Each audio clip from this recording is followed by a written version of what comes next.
सोचिए, अगर एक सुबह भारत में पेट्रोल 150 रुपये लीटर हो जाए, गैस सिलेंडर 2000 रुपये से पार हो जाए, शेयर मार्केट अचानक गिर जाए और लाखों भारतीय जो खाड़ी देश में काम करते हैं वो अचानक भारत लौटने लगे, तो क्या होगा? ये कोई फिल्म की कहानी नहीं है। ये खतरा जुड़ा है दुनिया के दो सबसे खतरनाक दुश्मनों से, ईरान और अमेरिका।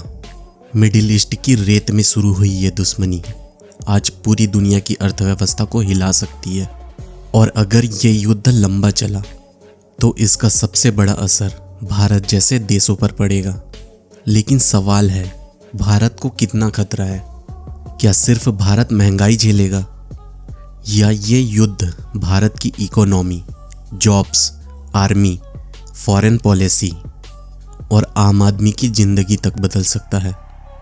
आज हम समझेंगे ईरान अमेरिका वॉर का पूरा सच और भारत पर उसका असली असर।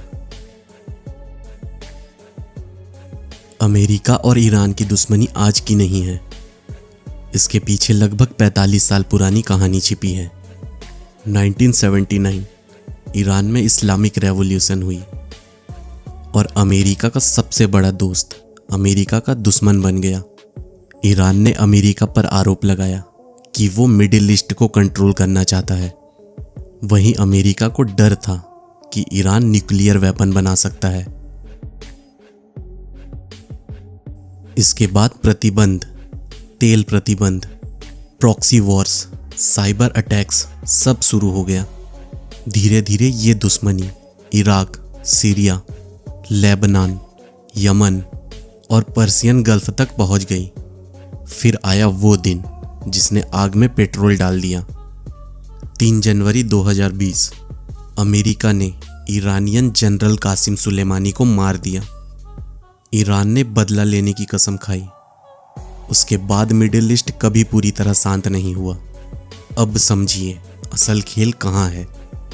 स्ट्रेट ऑफ हॉर्मुज़, दुनिया का सबसे खतरनाक चोक पॉइंट, एक पतला समुद्री रास्ता, लेकिन इसकी अहमियत इतनी बड़ी है कि अगर ये बंद हो जाए तो पूरी दुनिया की इकोनॉमी हिल सकती है।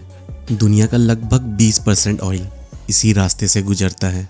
Saudi Arabia, UAE, Kuwait, Qatar, Iraq, इन सब का ऑयल और गैस इसी रास्ते से गुजरता है। और एशिया, खासकर इंडिया, चाइना, जापान इसी रूट पर डिपेंड है। अगर ईरान इस रास्ते को ब्लॉक करता है तो तेल की सप्लाई रुक सकती है और ऑयल प्राइसेस आसमान छू सकते हैं। भारत दुनिया का सबसे बड़ा ऑयल इंपोर्टिंग देशों में से एक है। भारत अपनी ज़रूरत का लगभग 85% क्रूड ऑयल बाहर से खरीदता है और इसका बड़ा हिस्सा गल्फ रीजन से आता है। यानी अगर मिडिल ईस्ट में युद्ध बढ़ता है तो सबसे पहले असर भारत पर पड़ेगा। कैसे? पहला असर, पेट्रोल डीजल प्राइसेस। ऑयल महंगा तो ट्रांसपोर्ट महंगा, ट्रांसपोर्ट महंगा तो हर चीज़ महंगी। सब्जी, दूध, ऑनलाइन डिलीवरी, फ्लाइट टिकट्स, सब। महंगाई धीरे धीरे पूरे देश में फैलने लगेगी। एक्सपर्ट्स मानते हैं कि अगर स्ट्रेट ऑफ हॉर्मुज़ लंबे समय तक प्रभावित रहा तो ग्लोबल ऑयल प्राइसेस $100 से ऊपर जा सकते हैं और इसका सीधा असर भारत की इकोनॉमी पर पड़ेगा। अब सोचिए, एक मिडिल क्लास परिवार जिसका मंथली बजट पहले ही मुश्किल से चलता है, अब पेट्रोल महंगा, गैस सिलेंडर महंगा, फूड महंगा, ईएमआई वही, सैलरी वही, लेकिन खर्चा दुगना। यही होता है इंपोर्टेड इन्फ्लेशन, यानी दूसरे देशों की लड़ाई आपकी जेब खाली कर देती है। अगर वॉर लंबा चलता है तो एयरलाइंस टिकट्स महंगे होंगे, शिपिंग कॉस्ट बढ़ेगी, ऑनलाइन सामान महंगा होगा क्योंकि कार्गो शिप्स को लॉन्गर रूट लेना पड़ सकता है, और जब शिपिंग महंगी होती है तो पूरा सप्लाई चेन प्रभावित होता है। भारत दुनिया की फास्टेस्ट ग्रोइंग इकोनॉमीज में से एक है, लेकिन एक कमजोरी हमेशा रही है, ऑयल डिपेंडेंसी। भारत हर साल अरबों डॉलर ऑयल इंपोर्ट पर खर्चा करता है। अगर ऑयल प्राइसेस लगातार बढ़ते हैं तो इंडिया का इंपोर्ट बिल बढ़ जाएगा, रुपए कमज़ोर हो सकता है फॉरेन रिजर्व पर प्रेशर पड़ सकता है, स्टॉक मार्केट गिर सकता है और इकोनॉमिक ग्रोथ धीमी हो सकती है। इतना ही नहीं, फर्टिलाइज़र इंपोर्ट्स भी प्रभावित हो सकता है, जिसका असर एग्रीकल्चर पर पड़ेगा। और फिर फूड इन्फ्लेशन। मिडिल ईस्ट में लगभग 80 लाख से ज़्यादा भारतीय काम करते हैं। UAE, Saudi Arabia, Qatar, Kuwait. अगर युद्ध बढ़ता है तो सबसे बड़ा खतरा इन लोगों पर आएगा।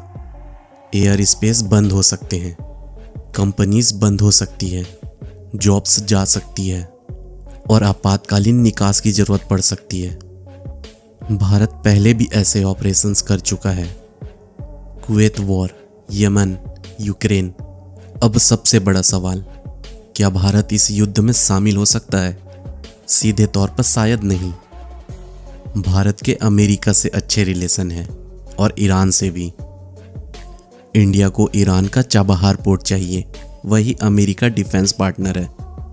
यानी भारत दोनों से संबंध खराब नहीं करना चाहता। लेकिन अगर गल्फ में इंस्टेबिलिटी बढ़ती है तो इंडियन नेवी को अरेबियन सी में डिप्लॉयमेंट बढ़ाना पड़ सकता है, क्योंकि इंडिया के ऑयल टैंकर्स और कार्गो शिप्स की सुरक्षा जरूरी है। रिपोर्ट्स के अनुसार भारत समुद्री सुरक्षा को मजबूत कर रहा है। यानी भारत युद्ध में ऑफिशियली ना हो, फिर भी इनडायरेक्टली इम्पैक्ट झेल सकता है। अब सोचिए, अगर वॉर और बढ़ा, ईरान स्ट्रेट ऑफ हॉर्मुज पूरी तरह से बंद कर दे, अमेरिका डायरेक्ट मिलिट्री एक्शन शुरू कर दे और गल्फ कंट्रीज भी कॉन्फ्लिक्ट में आ जाएं, तो oil shock, global recession, stock market crash, inflation, shipping crisis, food crisis सब एक साथ हो सकता है। कुछ एक्सपर्ट्स इसे 1970 ऑयल क्राइसिस जैसा खतरा मानते हैं और भारत इससे सबसे ज़्यादा प्रभावित हो सकता है।